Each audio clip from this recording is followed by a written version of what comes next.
Bonjour à tous et bienvenue dans cette nouvelle vidéo ici, T-Look Football qui vous parle. Aujourd'hui on se retrouve pour une vidéo pour réagir au tirage au sort des huitièmes de finale de la Ligue des Champions.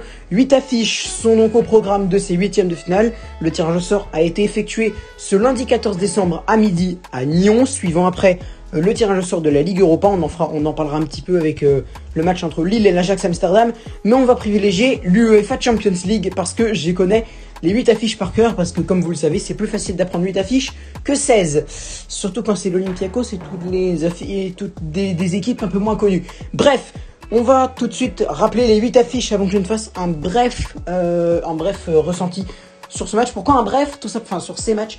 Pourquoi un bref? Tout simplement parce que oui, mesdames et messieurs, je vous l'annonce officiellement, j'ai prévu une vidéo avec Monsieur le Beau Fixe, ici présent dans les commentaires je pense. Samedi entre 14h30 et 15h30, nous aurons donc un live Footarium. D'habitude c'est avec Seb GK que je le fais.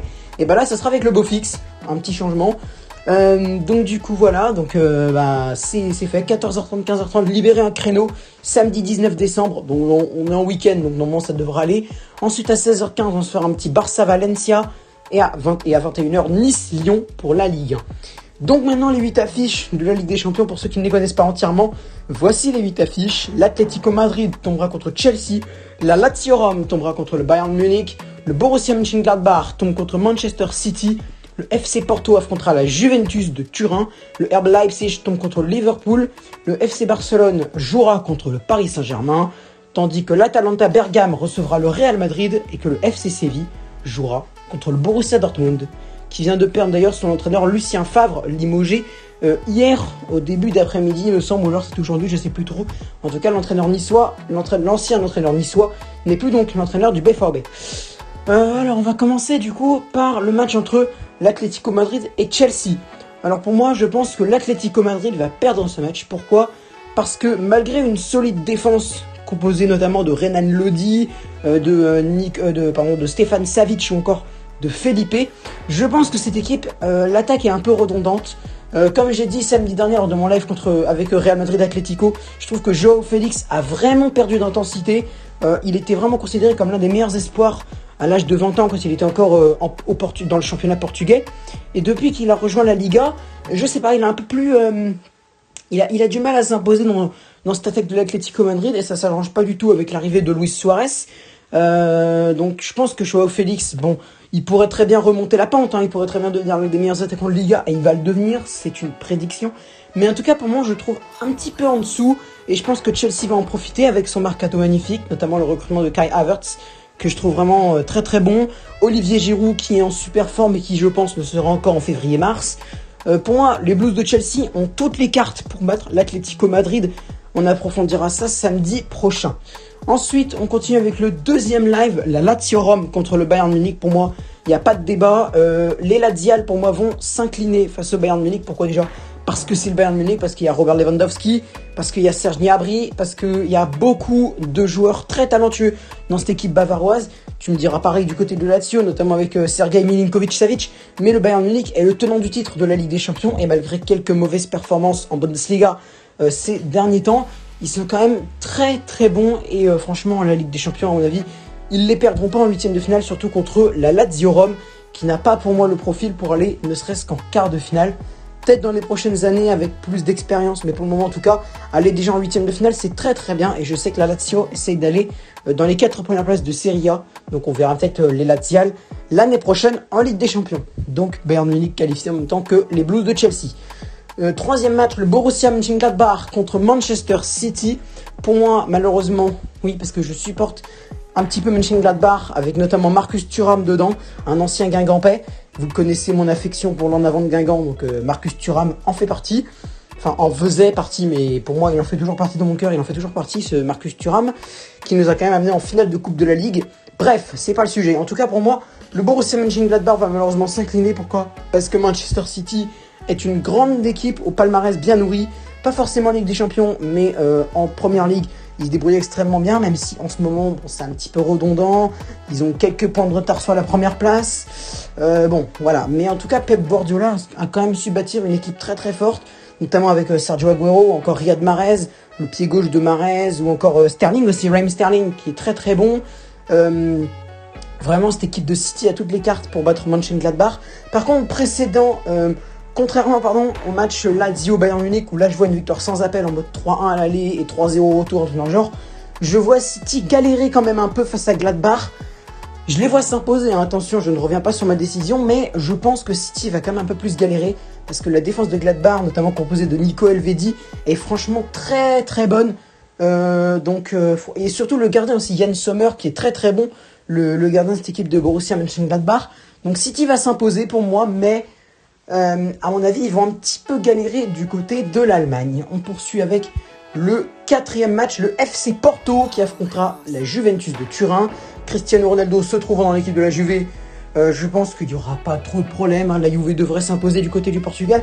Mais attention quand même, le FC Porto est une équipe quand même qu'il faut ne pas prendre à la légère. Le Portugal est toujours un championnat très compliqué, un peu comme le championnat turc ou le championnat ukrainien ou même le championnat russe. Les Portugais ne se laisseront pas faire. Le FC Porto, arrivé en 8e de finale, c'est très très bien franchement. Parce qu'on va pas se mentir, à part les 5 grands championnats, c'est pas très très souvent qu'une équipe arrive, ne serait-ce qu'en 8e de finale ou en quart. Dernière en date, l'Ajax Amsterdam avec les Pays-Bas pour aller jusqu'en demi-finale. L'équipe de Frenkie de Jong avait réussi un exploit retentissant en parvenant notamment à sortir le Real Madrid ou encore Manchester City si je me souviens bien. Et c'était fait éliminer par Tottenham qui lui-même avait perdu contre Liverpool en finale. Bref, en tout cas, l'Ajax avait vraiment réussi son coup et le FC Porto a des choses à faire dans cette Ligue des Champions et ils le savent. Donc les propriétaires de l'Estadio do Dragao, pour moi, ils vont avoir des choses à montrer contre la Juve, mais avec la présence de CR7, ça devrait normalement aller. Pour moi, la Juventus devrait se qualifier. Je pronostique un petit 2-0 à l'aller et un petit 2-1 au retour. Ou alors 2-1 à l'aller plutôt, Portugal, pour galérer un peu, et victoire 2-0 au retour à l'Allianz Arena ou à l'Allianz Stadium. Je confonds toujours les deux. Je confonds toujours le stade de la Juve et du Bayern. C'est l'Allianz, je sais, mais je sais plus. Je crois que c'est l'Allianz Stadium du côté de Turin et l'Allianz Arena du côté du Bayern. Bref, 5e match maintenant. C'est le RB Leipzig contre Liverpool. Liverpool, pour moi, va s'imposer. Pareil, en galérant un petit peu du côté du RBL, parce qu'un déplacement en Allemagne est toujours compliqué et que le RB Leipzig a réussi à faire tomber les plus grands. Notamment une victoire incroyable contre Manchester United. Je vais être honnête avec vous, je ne pensais pas du tout voir le Leipzig s'imposer contre United avec une telle équipe, notamment Bruno Fernandes, notamment Paul Pogba, notamment Marcus Rashford aussi qui est très très bon. Honnêtement, je ne voyais pas du tout Leipzig s'imposer. Et vraiment, avec la défense qu'ils ont, notamment avec Ibou Konaté, avec Deyo Upamecano, l'attaque aussi que je trouve vraiment très bien, et surtout leur entraîneur Julian Nagelsmann, qui est vraiment très très bon. Pour moi, Leipzig a des choses à dire, surtout que Liverpool a beaucoup de blessés avec le Covid en ce moment, Virgil van Dijk notamment, Mo Salah aussi, je crois qu'il est retenu, mais bref, je connais pas trop Liverpool.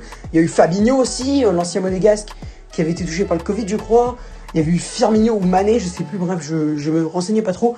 En tout cas, les Reds, pour moi, vont s'imposer, mais vont galérer du côté de Leipzig, un petit peu comme City du côté de Gladbach. Pour moi, Allemagne-Angleterre, les deux chocs d'Allemagne-Angleterre, Gladbach City et Leipzig-Liverpool, pour moi, seront très, très intéressants à regarder.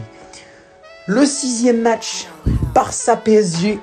Voilà, j'ai mon mot à dire en tant que supporter parisien. Pour moi, le PSG va s'imposer sans trop de problèmes. Je sais que franchement, quand je vais dire ça, il y en a qui vont dire « Ah là là, c'est le PSG, supporter parisien. » Non, non, vraiment, même si j'étais objectif, ce que je suis un peu quand même, mais avec une petite touche de supporter parisien.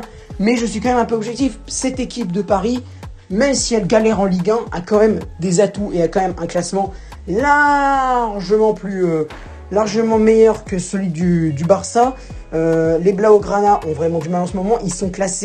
Ils étaient classés avant le match contre Levante à la 10e place. Désolé, mais une équipe entraînée par Ronald Koeman, l'un des meilleurs joueurs de Netherlands, des Pays-Bas, entraîné dans l'équipe, il y a Lionel Messi, l'un des meilleurs joueurs de tous les temps, si ce n'est Cristiano Ronaldo. Du côté du Barça, t'as aussi un certain Jordi Alba, t'as un Ter Stegen qui est très très bon, Marc-André Ter Stegen, que j'adore. T'as Antoine Griezmann, pareil, un des meilleurs attaquants français de son époque. Le Barça ne doit pas être 10e de sa poule, de ce championnat, dépassé par Cadiz. Cadiz est 5e, le Barça est 10e. Au bout d'un moment, je suis désolé, Cadiz c'est un promu, ils étaient en La Liga DOS il y a à peine un an. En La Liga DOS, ils étaient à côté de Fuenlabrada, les gars. Et là, ils se retrouvent devant le FC Barcelone qui est 10e. Je suis désolé, mais le FC Barcelone avec Ronald Koeman, ça marche pas du tout. Et je pense que s'il y avait un nouveau Bayern-Barça, il se prendrait pas 8-2, mais 9-2. Peut-être même 9-0. Ou 10-0, bref. En tout cas, cette équipe de Barcelone me fait vraiment honte en ce moment à voir. Ils ont galéré de ouf contre Levante hier, avec un petit but de Lionel Messi à la 76e, vraiment pitoyable. Et sinon, il y aurait eu 0-0, ils auraient pris un point contre Levante. Et je suis sûr qu'ils seraient restés 10e, ou alors ils seraient venus 9e. Et s'il y avait eu une autre victoire, hop, 11e ou 12e. Je suis désolé, mais cette équipe me fait vraiment honte en ce moment. Je ne suis pas supporter du Barça, mais vraiment cette équipe me fait honte, un truc de malade. Paris va s'imposer du côté du Barça, c'est une affirmation pour moi. Paris doit et va s'imposer, avec ou sans Neymar. Je pense qu'il y a Kylian Mbappé, il y a quand même Angel Di Maria, il y a Moïse Kean que je trouve bien, même s'il y en a qui l'aiment pas. Je sais que l'immigré parisien l'aime pas. Mauro Icardi, je pense je sais pas s'il reviendra. Je pense que oui quand même. Icardi, il est très bon. Mbappé, il est très bon. Neymar, je pense qu'il reviendra. Di Maria, très bon. Kean, très bon. Verratti, il est là, très bon. Marquinhos, très bon. Le seul truc qu'il va falloir faire attention du côté du PSG, c'est à pas faire de la merde avec les cadres. S'il vous plaît, faites pas de la merde avec les cadres. Merci, ce serait sympa. 7e match, Atalanta, Real Madrid. Alors le Real Madrid, les merengues, ils vont perdre. non, mais ils vont perdre. Je vous le dis officiellement, ils vont perdre. Ils vont se faire défoncer. Peut-être pas défoncer, mais en tout cas, ils vont se faire battre. Ne serait-ce que 1-0, mais ils vont se faire battre. L'Atalanta a une meilleure équipe qu'eux. Leur performance en Ligue des Champions l'année dernière était plus que mémorable. Ils ont quand même été en quart de finale. Ils ont bien failli éliminer le PSG. Ça me reste en travers de la gorge. Et le Real Madrid ne fait pas du tout de bonne performance en ce moment. Malgré une petite relève contre Séville, Gladbach et l'Atlético. Le Real Madrid peine un petit peu à s'imposer dans ce championnat de Liga. Ils ne sont que 4e. Je suis désolé, mais là, quand on va dans ce championnat de Liga, le classement, c'est Real Sociedad. Je crois, je sais pas, le goal average, je le connais pas entre l'Atlético Madrid et le Real Sociedad. Mais on va dire Real Sociedad premier, 2e Atlético Madrid et 3e Villarreal. Le Real Madrid et le Barça ne sont même pas sur le podium. Mon premier, c'est déjà arrivé. Mais aucune des deux équipes n'est sur le podium. Je suis désolé, mais c'est inquiétant. Pour moi, le Real Madrid va perdre contre l'Atalanta. Il y a encore l'entraîneur, je sais plus comment il s'appelle lui. Gianluca, je sais plus comment il s'appelle. Non, Spalletti, je sais plus, bref. En tout cas, cet entraîneur, c'est vraiment un très très bon entraîneur. Et je pense que l'équipe Bergama, c'était encore largement moyen. Il y a des joueurs très très bons là-dedans. Il y a Luis Muriel que j'aime bien. Le gardien aussi qui était très très bon. Le gardien qui est très très bon. Pierluigi Golini que j'aime vraiment bien. Il y a l'attaquant aussi qui était pas lors du match Paris Ilicic. Josip Ilicic qui était très bon avant, mais qui n'a pas été là contre le PSG. Et voilà. Mais vraiment cette équipe de l'Atalanta va gagner contre le Real Madrid pour moi. Et dernier match, Séville-Borussia, très vite. Je pense que le Borussia Dortmund va s'imposer sur le terrain de Séville parce que malgré le fait qu'ils ont perdu un entraîneur, Lucien Favre, comme je le disais en début de vidéo, ils ont quand même une équipe très forte avec Erling Haaland notamment, avec aussi, comment il s'appelle le mec là, Rafael Guerreiro que j'aime vraiment bien. Rafael Guerreiro, il y a d'autres personnes en tête, il y a toujours Jadon Sancho du côté de cette équipe. Le duo Haaland-Sancho est vraiment très intéressant à regarder. Je pense que le BVB retrouvera un entraîneur avant avant le début des 8e. Et pour moi, le BVB va s'imposer du côté de Séville. Voilà, sur ce, c'était Tilo Football. Très longue vidéo que je développerai beaucoup plus samedi entre 14h30 et 15h30 avec le beau fixe. Sur ce, c'était Tilo Football. Si vous avez un truc à dire dans les commentaires, si vous n'êtes pas trop d'accord avec moi, n'hésitez pas à me le dire. Et je me ferai un plaisir de débattre avec vous. Et peut-être même de proposer ce sujet au beau fixe dans les commentaires, dans les jours qui suivront pour samedi. N'hésitez pas aussi à liker cette vidéo et à la partager pour connaître un petit peu les affiches. Je vous les rappelle pour ceux qui n'ont pas, pour ceux qui ont un peu oublié. Atlético Madrid, Chelsea, Lazio, Bayern Munich, Borussia Mönchengladbach contre Manchester City, FC Porto, Juventus, Barça PSG, Séville, Borussia Dortmund, Atalanta, Real Madrid et le dernier, RB Leipzig contre Liverpool. Sur ce, c'était Tilo Football. Merci d'avoir regardé cette vidéo et à bientôt.